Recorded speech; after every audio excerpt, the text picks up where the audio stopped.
In time, in time. Testing. Testing.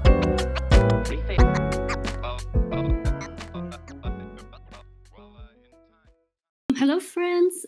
Welcome to the 17th episode of the Angel Swing Weekend Chat.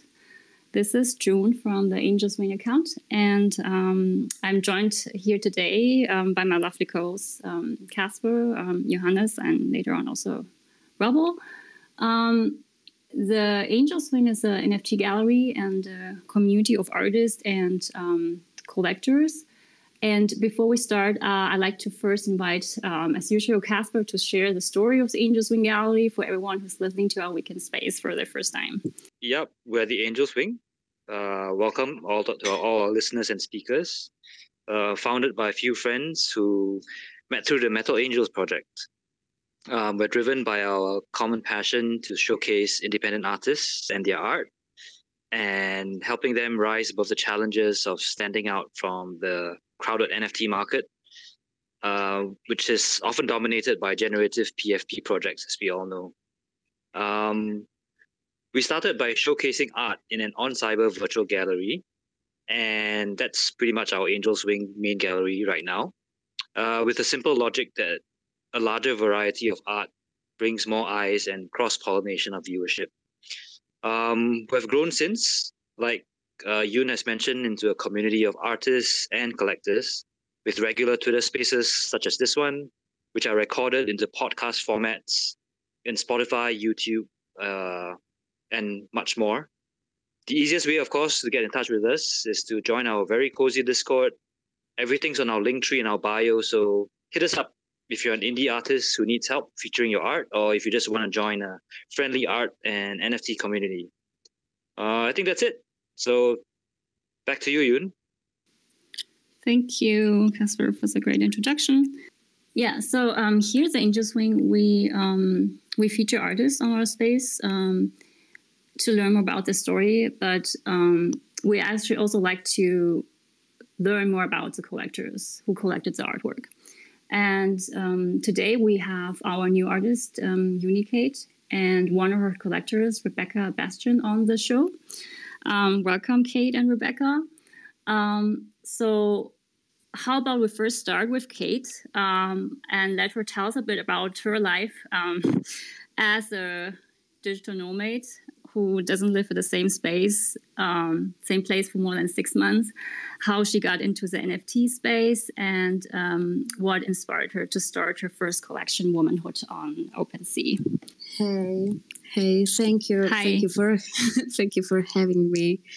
Yeah, it's great to have you. It's really honor and pleasure to be here with you. So my name is Kate. I'm a designer for around 12 years, and for 4 years I work more as a product illustrator for different companies, especially in IT industry. So being a product illustrator brought me closer to new technologies, and I think because of that my curiosity helped me discover Web3. Also, as you mentioned, I live more nomad lifestyle, and I'm not changing places very often. But together with my partner and our son, we live in places for 6 months, and right now we are in Krakow. It's Poland, and after 6 months we are moving to another one, and. Yeah, and also I'm a mom to my almost 17 months old boy. I draw for my whole life, but during pregnancy I came back to drawing for myself. And together with my friend, we started motivating each other. And back then I worked on my womanhood collection. And at the beginning, I planned to sell it as collage sets, prints that you could mix and hang on the wall. but my life verified that I changed the direction, and I chose NFT journey. And about womanhood collection, it was the first one. It was a tribute to women. This time, my pregnancy had a huge impact on my art. I learned a lot how to prepare to have a baby, but I didn't want to lose myself. And I wanted to be a mom, but I didn't want to stay only with this tag, this label. And therefore, my collection has 5 chapters. And of course, one of them is motherhood. And here I focused on that part of our lives. I wanted to prepare myself well for this role. But I stopped scrolling Instagram with this, really unrealistic photos, and I started educating myself, and I was missing visual beauty, so I started creating the whole collection. The other chapters of my womanhood collection are softly, and this part is about being thoughtful and sensitive. It's about self-love. Closer is a combination of woman body and beauty, of flowers and plants. It's about being closer to the nature. Subtle is a story about feminine moments. It's about peace of mind, simple rituals that we would and we should celebrate. And the last one, premise, it's about a woman's connection between body and soul. So this is a short story behind the collection. And how I came to the space. My partner, who is my huge supporter, told me that promoting my art on Instagram is a waste of my time and energy. I was on Twitter for 10 years, but I never used it like right now. It was only from time to time I was scrolling for some news and healthy tips, because I'm also a healthy freak.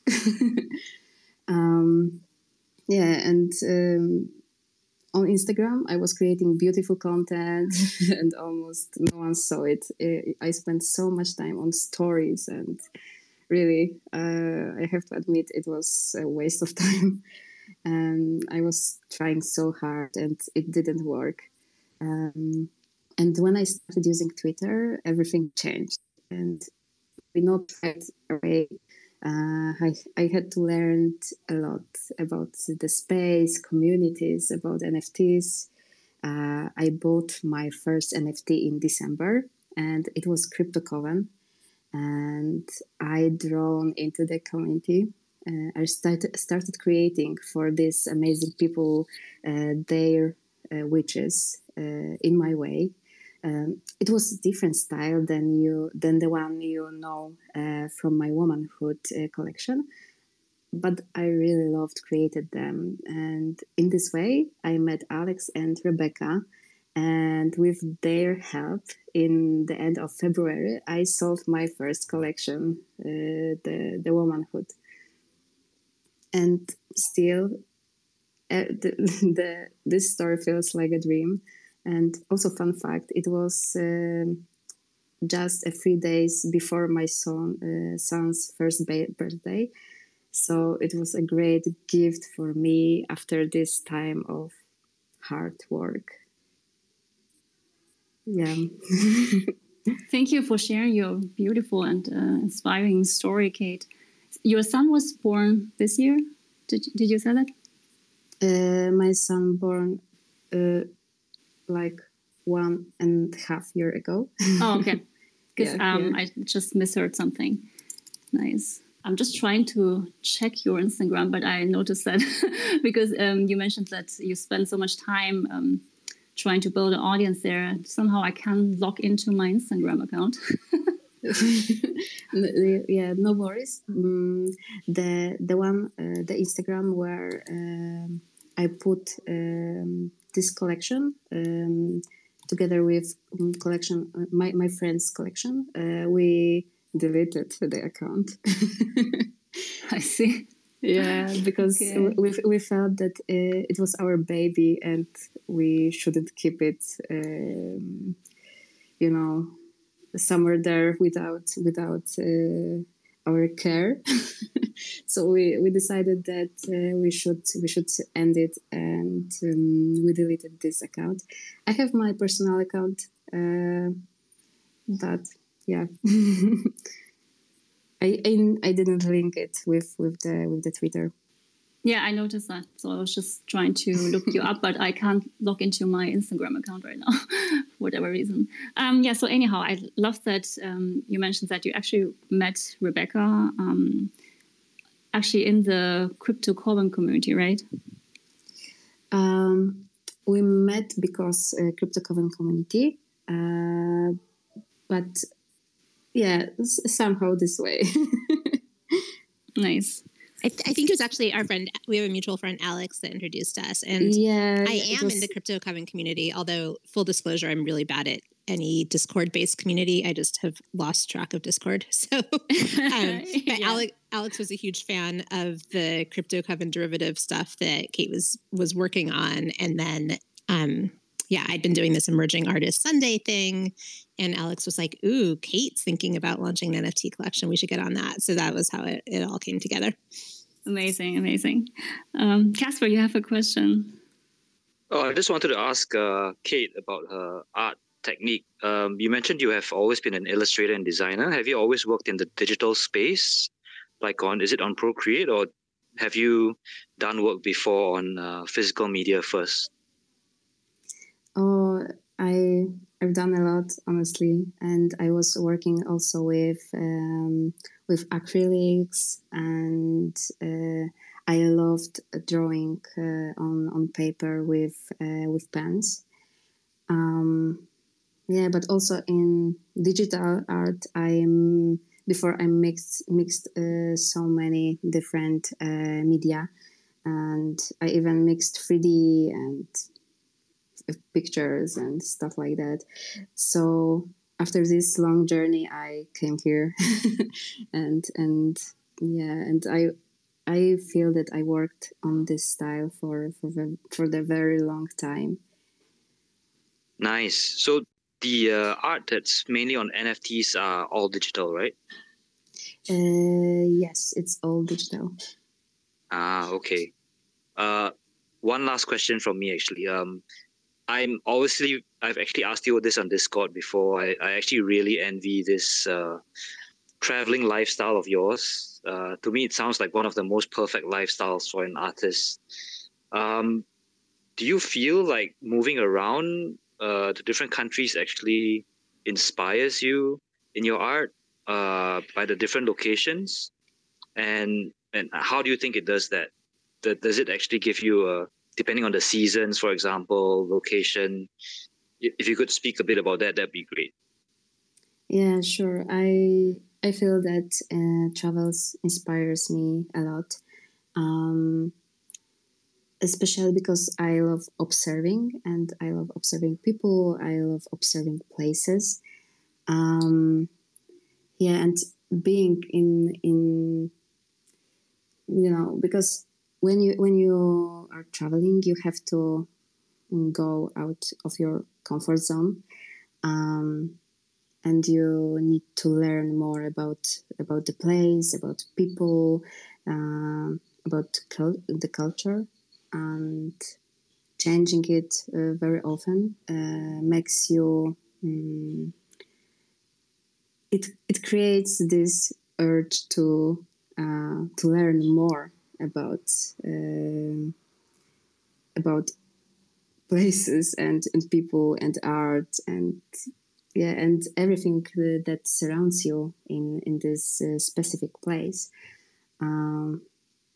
So I think travels inspires me a lot. That's great. That's great.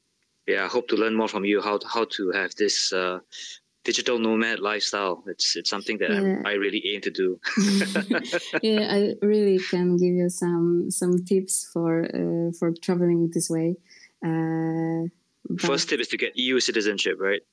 Yeah, probably it's very very it makes traveling easier for sure. When I have to live with this small amount of things and so on, sometimes I miss some things. And for example, I would love to have my own studio with, paper, paints, brushes. But right now it's a little, maybe it's not impossible, but buying all that stuff, creating studio in the rent apartment, it's not the best way to spend money. And because I really appreciate that I can create art digitally right now in Procreate. It makes my life easier and possible to be a nomad. Yeah. So sometimes I miss some things. Johannes, yeah, but it's great. Yeah, go ahead, Johannes. Oh, yeah, thanks.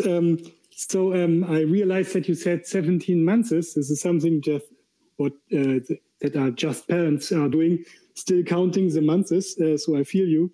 And I was wondering, would you say that your way of thinking about art and your style to do and your style that you are doing, did that change after you got a child? I feel that it's changing all the time. And with every piece, I feel that my style is, maybe also improving. And also because, for example, womanhood is more simpler than pieces I create right now. They're more complex, and I feel I need to create them this way. And I feel that my style changed when I my style changed for sure. So you have this, particularly on OpenSea, you have this signature palette of neutral colors. Is there a reason why you choose particularly like a neutral palette? I think it's because of the art I really, really love. And I really love Polish painters of the 1920s. And they were using this type of palettes. And for example, I really, really love Wojciech Weiss. His art has almost 100 years already. But I absolutely love the way he used colors and his brushwork. Also, for example, Olga Boznańska. Yes, I can later send some links with their art because they're probably not very well known internationally. So I really, really love their work. That's interesting, how your inspiration come from.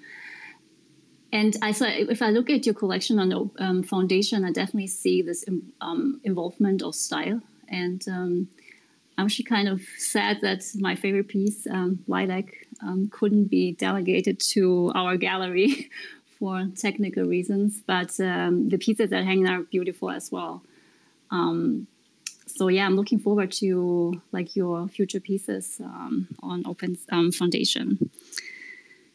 Oh, thank you. Yeah, I know that you were looking for another pieces, and some technical problems we had, but I hope one day we can change it.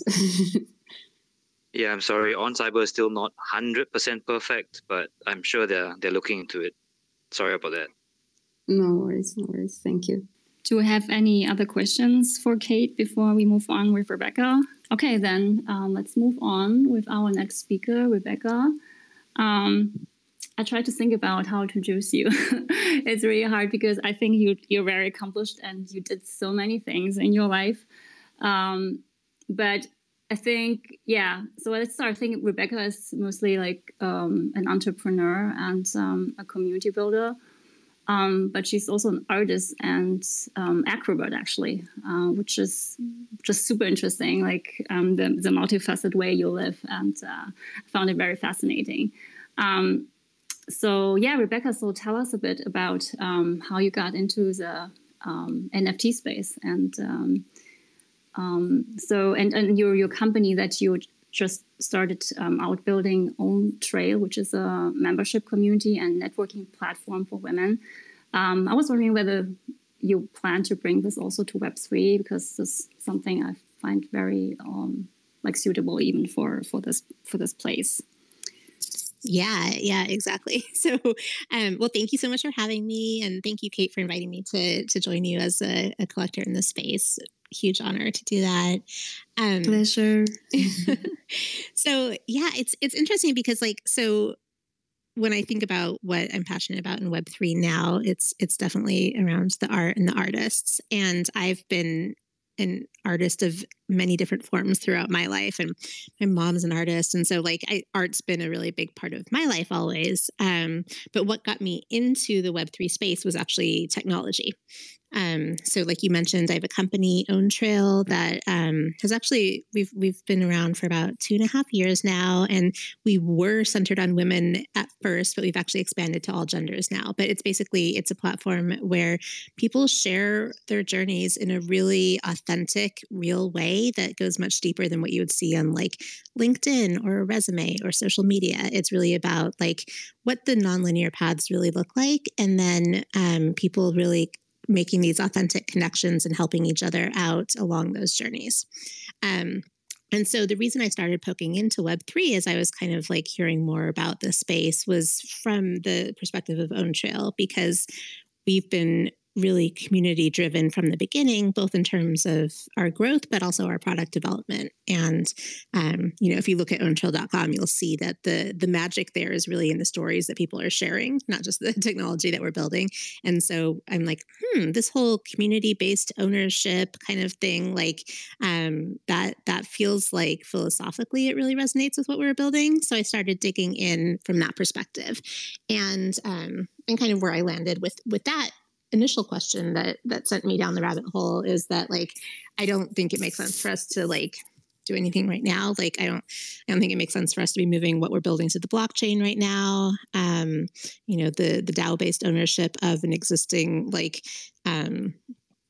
corporation is pretty complicated. So we're kind of not yet. I still think there's something pretty interesting in the future there in terms of tokenomics and ownership, but it's kind of wait and see with that. But in the meantime, I just became kind of obsessed with the space on a personal level. And so while I kind of started in from a investigating technology for my company perspective, I started to see what was happening specifically around the way that there's all these absolutely phenomenal artists who had been kind of maybe doing their art on the side or not able to really make a living off their art because we live in a world traditionally where there's amazing level of gatekeepers in the art world. And there's, and the people that do end up being successful tend to be relatively homogenous identities as well. And so I started to get really excited about what this can mean in terms of artists being able to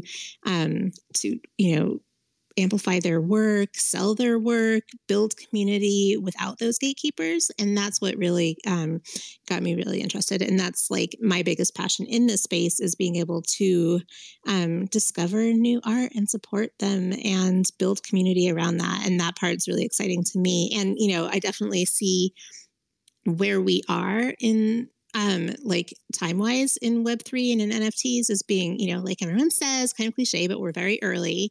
But what that means is that there's this opportunity where a lot of the existing systems of wealth distribution and access to exposure as artists could be disrupted. but it also means that they could just be replicated, right? And we see some potential for that too. And so I actually think that like it's really important for anyone who's passionate about representation in the art world and within Web3. Like we should be doing anything we can to try to push things in that direction, because there's, it could really go either way at this point. And so, through collecting art and then trying to showcase different artists, and, like I said, I discovered Kate through this Emerging Artist Sunday that I've been doing, which is just kind of trying to like, how do I find and highlight different artists? And I have some different NFT communities that I'm part of, and trying to, just kind of create that self-fulfilling prophecy of who ends up being successful, And so, that's been just really fun and satisfying. And I've made some just really cool friends, and I have an amazing digital art collection now too. And I've been making my own digital art too. I've really like, before getting into Web3, I was everything from like, I'm an aerial artist to like fiber art and different like crafts and paintings and drawings, but it's mostly been non-digital. So I've been kind of dipping further into the digital space myself too. And that's been a really fun journey. So yeah, that's kind of how I got here and what I'm excited about. Amazing. Very inspiring. So you, so I looked at your website, and I'm really amazed by all the different types of art that you're creating, and they really made me smile. So some are really charming, and so I do still do this aerial acrobatics. Is it still part of your life? Like, do you perform or? I haven't performed for a couple, like I haven't performed since the pandemic started. So I see. Like I was like, before talk about transformations with kids, like Kate was talking about, before I had kids, I was performing all the time. After I had my first kid, I bounced back pretty quickly and was still performing. After the second kid, a little bit slower, but I was still doing, quite a few performances. It was actually around that time that I started doing more doubles aerial, where I had a partner that I do a lot of acts with, and like for any artists here who have done artistic collaborations, it's similar to that in terms of like doubles aerial, where it's suddenly like a totally different creative process and how you're kind of designing the act, which I love. So I'm really into doubles aerial now, and I'm still doing that, but I would consider myself to be at about 50% of my my skill and strength from my peak right now, but it's still a really important outlet for me. I have a rig that I designed that's in my yard here. So I'm able to, on nice days in Seattle, I can practice at home, which is nice to, especially as my aerial studio has gone through different phases of shutting down and stuff during the pandemic. It's good to have that option. But yeah, still doing it, but kind of sucking. So have you been like an athlete your entire life, or how did you get into acrobatics? I mean, it's so usual, right? I have not been an athlete my whole life by any means. Like I never did like team sports really much. Like I've snowboarded since I was a teenager. So I guess that's like a consistent athletic thing I've done. But no, it was, I was like turning 30. So I'm about to turn 44 now. So it's been about 14 years that I've been doing it. And I think I was just like going through which if you look at the Trails on Own Trail, not uncommon experience around that age of just, you kind of are like following all the things that you thought you wanted to be doing and should be doing, and they're happening. And then you kind of look around and you feel really restless and unfulfilled. Like that's kind of a common thing that can happen sometimes around that time. And I was going through that myself. And then, I was just kind of in this like, I just want to burn it all down. I want to like move, leave my husband, quit my job, like just burn it all to the ground kind of feeling. And then I just kind of happened to stumble into like, I think I was at a restaurant one night and there's some aerialists performing there. And I was talking with one of them and she's like, yeah, you could totally take classes for this. So I signed up for a class, and then I was like obsessed, and I started like, it got me in really great shape. It was like this creative outlet that I really needed at that time. I made a ton of like amazing friends in the circus community. So it basically challenged all of my angst into this one new thing and like gave me a new focus, which was really like exactly what I needed right then, and has still remained a really important part of my life, for 14 years now since then. Amazing. Do you need a lot of strength to be able to do that? I mean, if I want to do that, well, I need to be able to do like 30 pull-ups or something. No, you build up strength as you learn. So Okay. yes, you do have to be very strong, but you don't need to going into it. Like there's a progression. I mean, you'll definitely have a lot of times where you're so sore you can't move, but it's definitely something you can learn while doing. Amazing. It's really inspiring. And you mentioned that you are also going into. Oh, I saw Casper actually have. But let me just ask my question first, and it's your turn, Casper. So you mentioned that you also plan to go into digital art, or you already started. And I don't see any. I need to update my website with some of the digital art. Okay. You're right. I haven't. Okay. If you go to my OpenSea, which like the link, I have like a Linktree link in my bio here, and there's a link to my OpenSea on there, and so you can see my collections that way. I should update my website with that. It's funny. Yeah, I mean, so it's funny because like when I'm a very, like I said, very, very into learn by doing. And so when I first started hearing about NFTs, like I just wanted to explore, but I'm like, oh, how do you create these? Like, what does that process look like? So I started with taking some of the embroidery pieces that I had done. I started teaching myself embroidery when the pandemic hit, and we're all kind of like trapped in our houses here. I'm like, oh, this seems like a cute time to be embroidering by a fireplace. So I started doing that. I was doing this kind of like apocalyptic themed embroidery. And so I started with like taking pictures of some of those pieces and then kind of cleaning them up digitally and then turning those into NFTs. Those ones are on like my first account, like my hot wallet. So you might not see them from like, that's basically my vault that links to on OpenSea.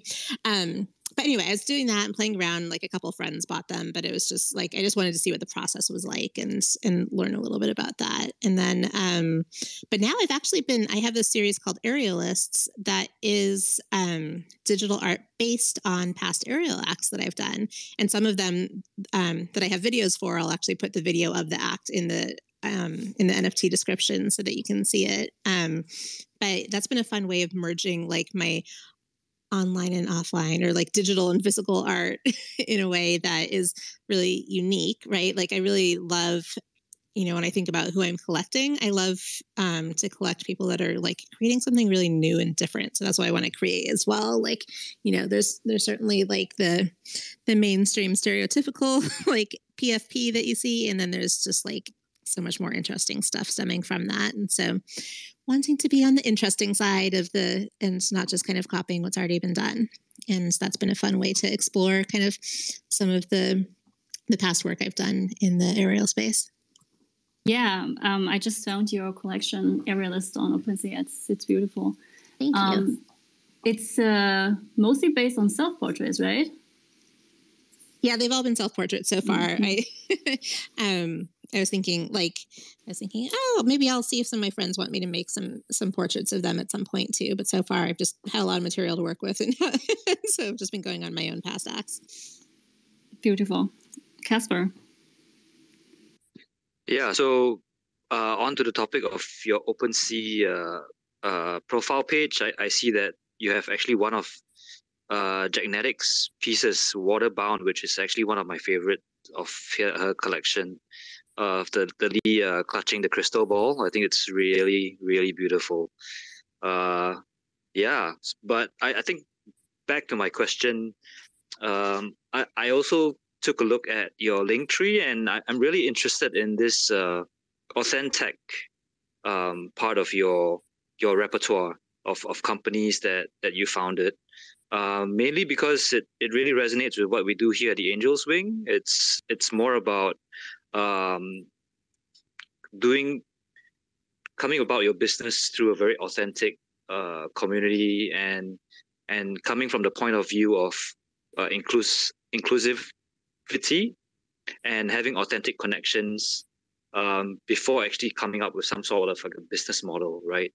And do you mind just speaking a bit more about that? And I guess my second question would be, you did mention that most of your involvement right now in Web3 is mainly on a personal level.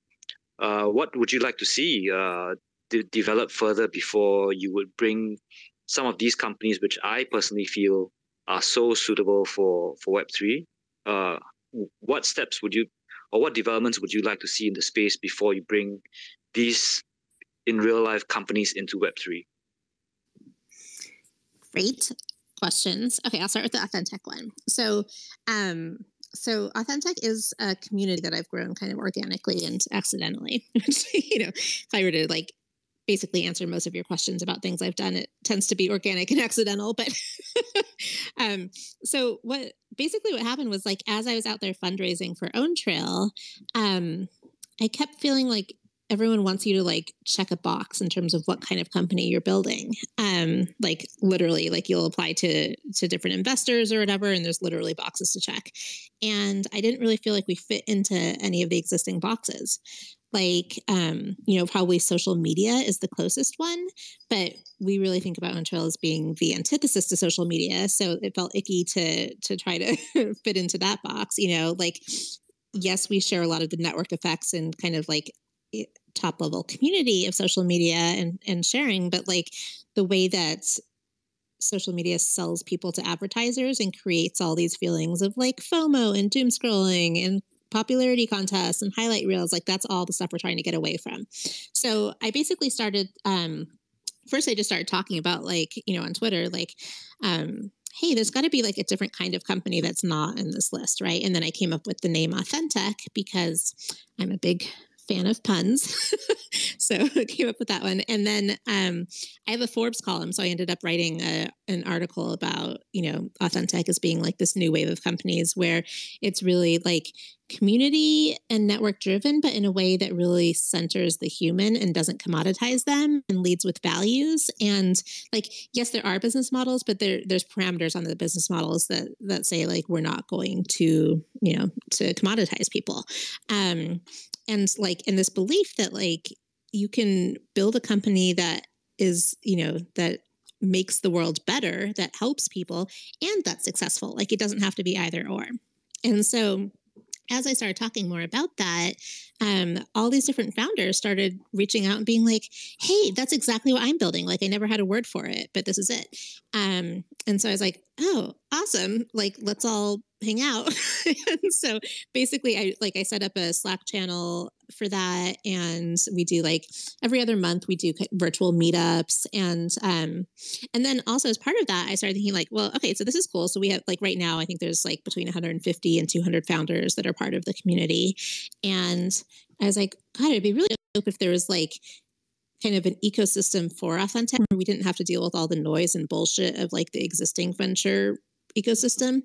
And so then I started curating this list of investors, so both VCs and angels, who say that they're passionate about supporting this kind of company or investing in this kind of company. And so now I do this thing where like once a month I'll send out a list of all the Authen-Tech companies that are currently fundraising to this list of, now it's about 90 investors. And then I make introductions between them.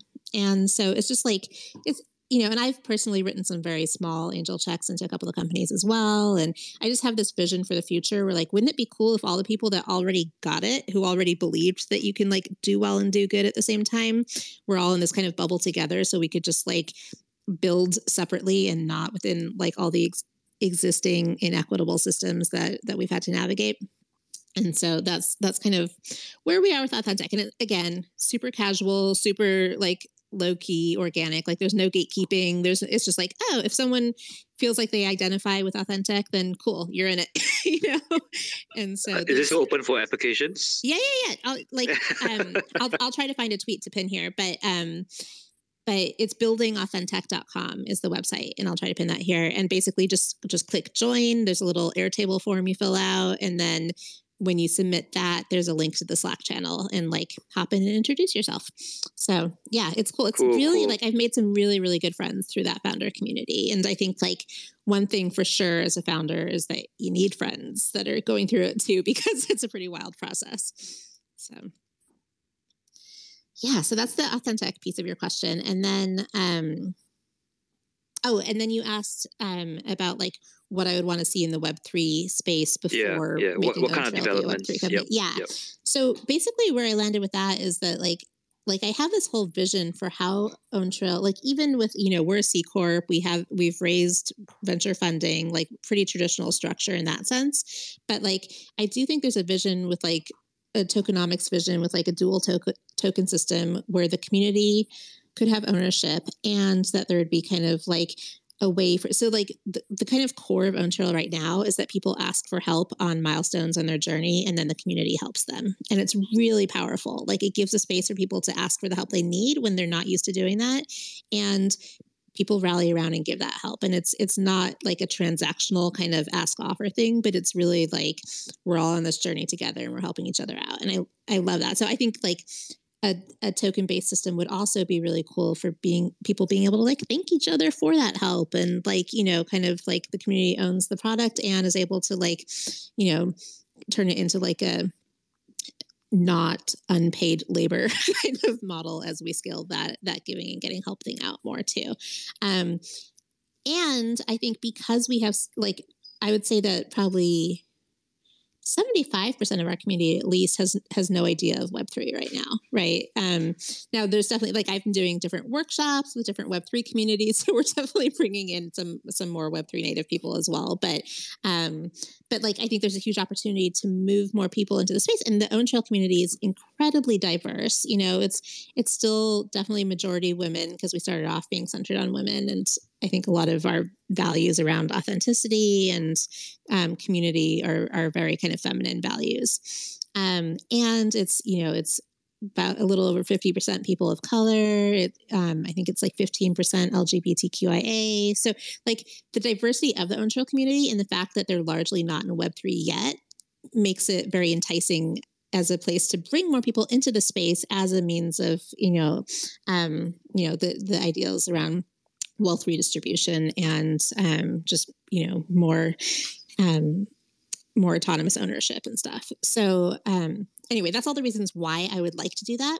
The reason I'm not yet is that like our core competency isn't building a token-based technology. Our core competency is creating a really safe space for people to share and help in an authentic way. And so what I want to do is wait for there to be more kind of out of the box solutions that aren't so clunky, that aren't so risky, from a safety perspective, like an online safety perspective. I think the future of Web3 is really people not calling it Web3 or thinking about it in that way, but really just like doing things where you own your content and your experience and you're helping other people, and there's this kind of like, community-based dynamics and, all the things that we love philosophically about Web3, I think is the future.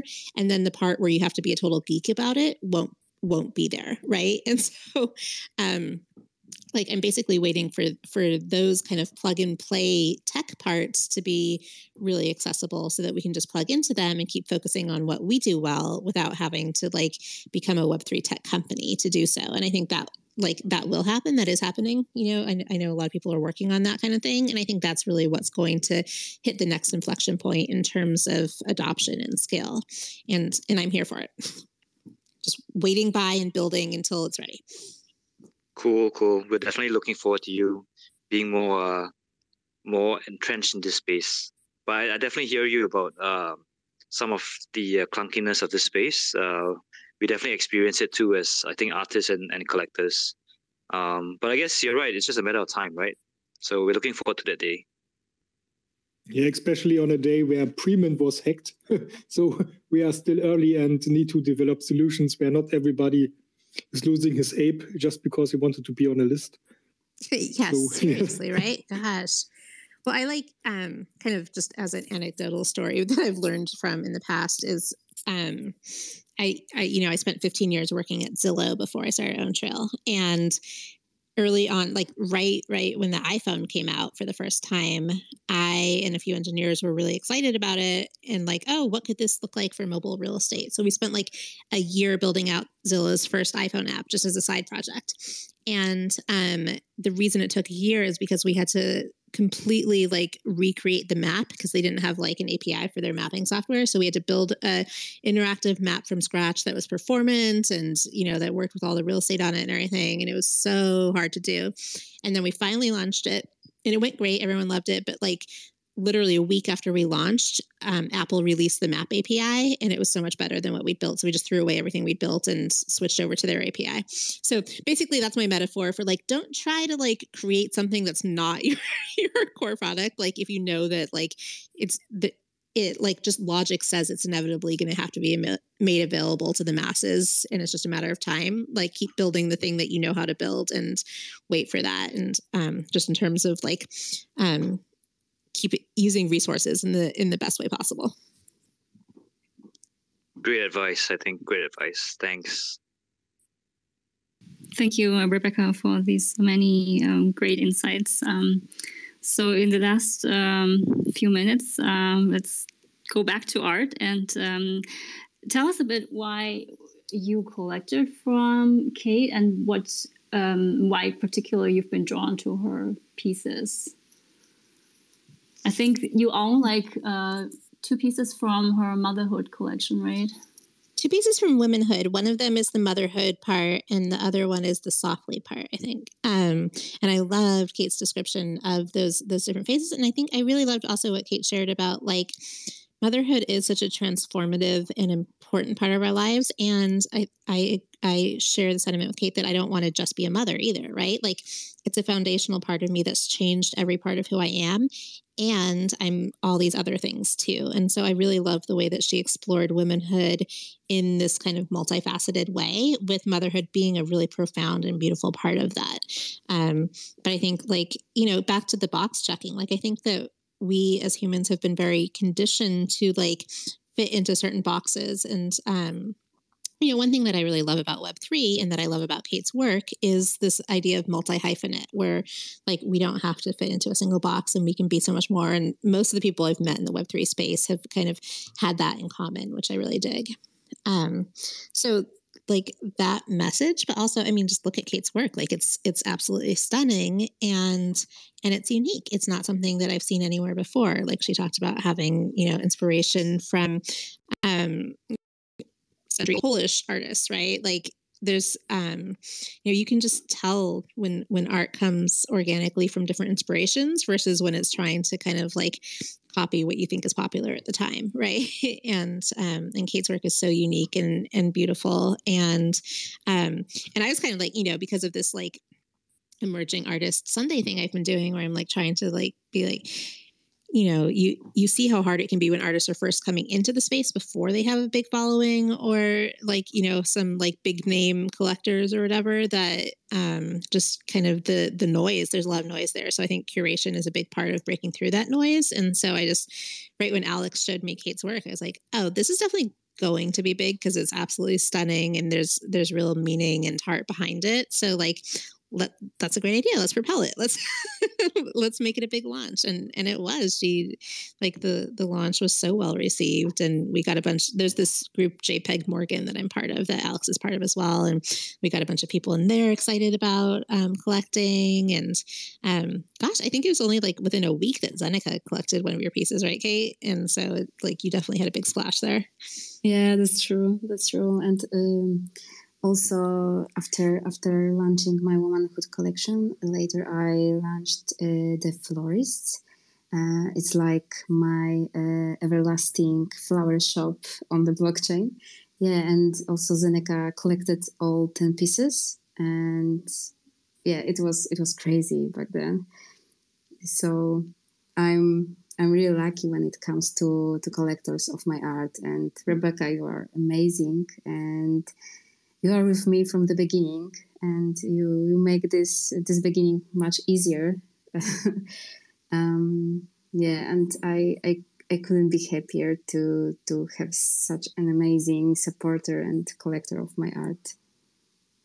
Oh, thank you. Well, I'm proud to be a collector and just to get to know you too. I mean, that's the cool thing is like, and that's something that I really love about being both an artist and a collector. And I think that a lot of the artists that I know also collect as well, is like, It really, I don't know. Like, I think that there's definitely some people, I feel like when you look around Twitter, there's some people that are collectors that use it kind of as a power play where you're like, hey, everybody show me all your art. And like, I get all these followers because of it. And like, trying to like, I don't know, like, I feel like there's some interesting power dynamics there that kind of rub me the wrong way. And so the thing I like about being an artist and a collector is it takes away some of those power dynamics and you're just like, oh, we're all people that like have a passion for art and other stuff and like let's be friends. Yeah,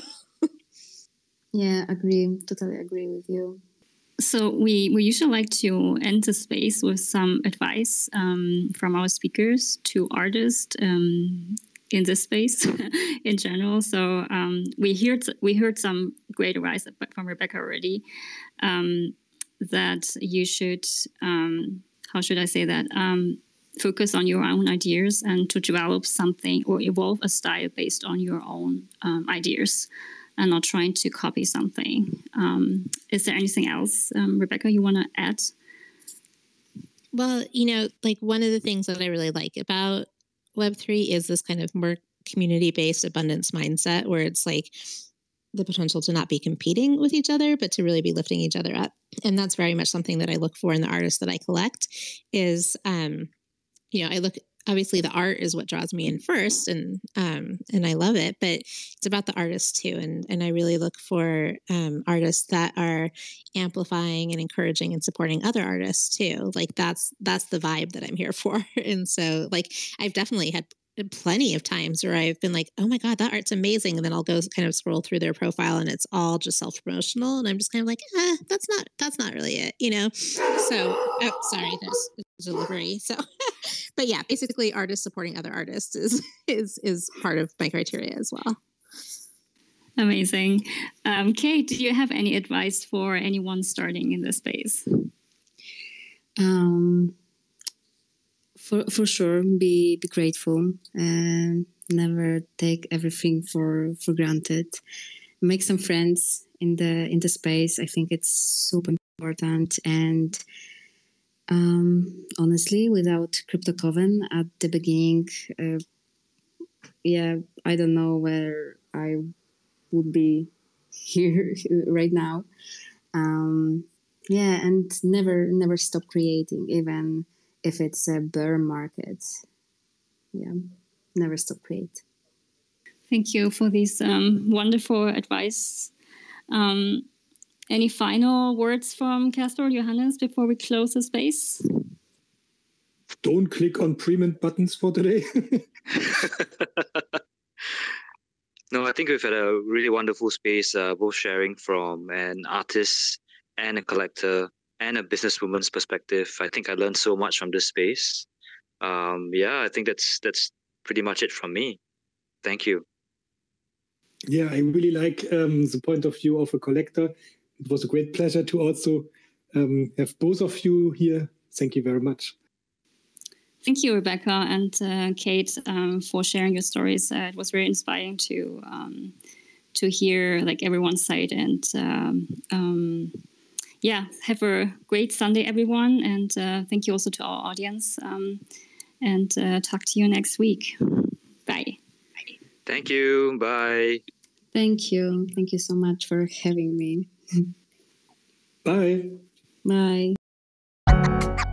Well,